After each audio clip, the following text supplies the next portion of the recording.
Halo semua, selamat datang. Pernah kepikiran nggak sih seberapa sering kita ngukur sesuatu setiap hari? Kayaknya sepele ya, tapi dari masak di dapur sampai ngerencanain perjalanan, pengukuran tuh ada di mana-mana. Nah, dalam beberapa menit ke depan, kita bakal kupas tuntas soal skill penting yang satu ini. Oke, kita mulai dari pertanyaan simpel ini deh. Pernah nggak sih kamu coba ngukur meja pakai jengkal tangan? Terus temen kamu coba juga, kok hasilnya beda? Nah, ini nih yang sering bikin bingung kan? Jawabannya ternyata ada di pemahaman kalau ada dua dunia pengukuran yang beda banget.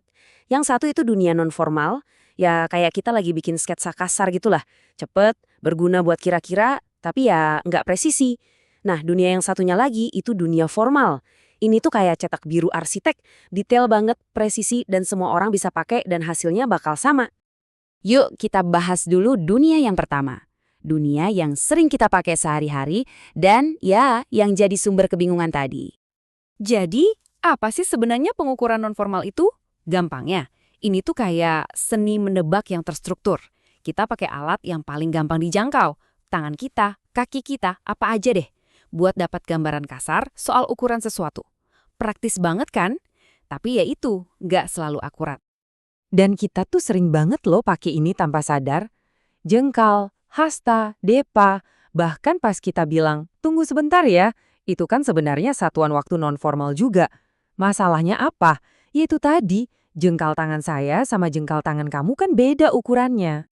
Nah, karena semua orang dapat jawaban yang beda-beda terus, dunia akhirnya nemuin solusi yang brilian. Namanya pengukuran formal. Pengukuran formal ini kebalikannya dari kira-kira. Ini tuh seperangkat aturan yang disetujui semua orang di dunia. Tujuannya, biar hasilnya selalu sama persis. Nggak peduli siapa yang ngukur, di mana ngukurnya, atau kapan. Coba deh lihat tabel ini. Kelihatan banget kan bedanya? Di kolom non-formal, kita lihat semuanya serba perkiraan. Alatnya juga seadanya. Tapi di kolom formal, semuanya soal presisi, alat ukur yang standar, dan hasil yang akurat. Ini bedanya antara asal praktis sama pasti benar. Nah, di Indonesia dan juga di hampir seluruh dunia, kita pakai sistem yang namanya sistem metrik. Sistem inilah yang ngasih kita bahasa universal buat mengukur. Ada meter buat panjang, kilogram buat massa, dan detik buat waktu. Ini dasar dari semuanya. Oke, sekarang kita masuk ke bagian yang paling seru dan paling penting, tangga satuan. Anggap aja ini jurus sakti dalam dunia pengukuran formal. Kalau kamu kuasai ini, mengubah satuan ke satuan lain jadi gampang banget. Dan aturannya itu simpel banget, ini aturan emasnya. Lihat deh, kalau kita turun tangga, itu artinya dikali 10 setiap langkahnya. Sebaliknya, kalau kita naik tangga, itu artinya dibagi 10 setiap langkahnya. Gampang kan? Ingat aja, turun kali, naik bagi. Udah, itu aja kuncinya. Yuk, kita coba langsung.